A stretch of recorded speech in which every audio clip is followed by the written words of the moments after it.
उधर यूपी के लोकायुक्त ने राज्य की जांच एजेंसियों की सुस्त चाल पर सवाल खड़े किए हैं। उन्होंने माया सरकार के कई पूर्व मंत्रियों के खिलाफ जांच के लिए 17 महीने पहले सिफारिश की थी, लेकिन अब तक कुछ भी नहीं हुआ। राज्य में राज बदलने का भी इन मामलों पर कोई असर नहीं देखा जा रहा।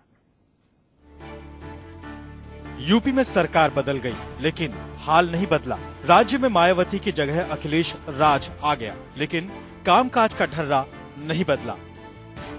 राज्य के लोकायुक्त एन.के. मेहरोत्रा दुखी हैं कि बीएसपी के जिन दागी मंत्रियों के खिलाफ उन्होंने कार्रवाई की सिफारिश की थी, उनके खिलाफ जांच जाने कहां अटक गई है। मुझे अधिकार नहीं है प्रोसिक्यूशन चलाने का, तो वो सब जांच एजेंसी उसके लिए अपॉइंट हो गई और मुख्यतः सतर्कता अधिष्ठान को ये सब जांचें दी गई।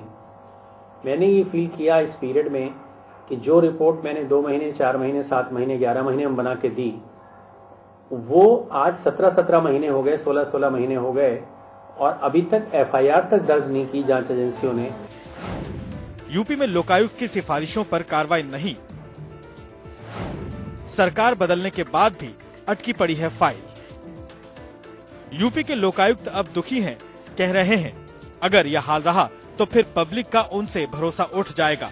आखिर ऐसी सिफारिश का क्या मतलब, जिसके बाद आरोपियों के खिलाफ जांच तक न हो पाए। उन्होंने अब राज्य सरकार से जांच एजेंसियों के कामकाज की समीक्षा की मांग की है। तो क्यों नहीं इन जांच एजेंसियों की एक समीक्षा होती है और ये इनसे क्यों नहीं पूछा जाता कि इनके पास जितनी जांचें समय से क्यों नहीं पूरी होती हैं। यही मेरा आशय था कि इनकी एक समय सीमा निर्धारित कर दी जाए, फिर चाहे वो आरोपी मंत्री छूटे या प्रोसिक्यूशन हो, इससे मुझे कोई लेना देना नहीं है। लोकायुक्त की कई सिफारिशों के 17 महीने तक हो गए हैं। पिछले करीब 13 महीनों से राज्य में अखिलेश यादव की सरकार है, लेकिन जांच का काम अटका पड़ा है। सवाल यह है कि अगर एसपी की सरकार आने के बाद भी बीएसपी सरकार के दागी मंत्रियों के खिलाफ जांच अटकी है, तो उसकी क्या वजह हो सकती है। फिलहाल सरकार की तरफ से इस सवाल के जवाब का इंतजार है। फरमान अब्बास, लखनऊ, इंडिया न्यूज।